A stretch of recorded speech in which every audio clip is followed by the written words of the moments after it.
question for you, Tommie. Are you going to join me in the Deplastify challenge? 100%. Well, I mean, we tried. Perfect.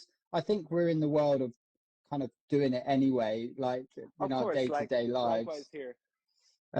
So it's just. I think there's a real power in simple changes, and I think once you get into those small habits, we always talk about the ripple effect, and that ripple effect Yeah. inspires others to join, and I think 2019 there was this real big exciting time for specifically the plastic space. But I think we're coming back to that now. I think COVID kind of put everything on the sideline around Yeah. plastics and single-use plastics.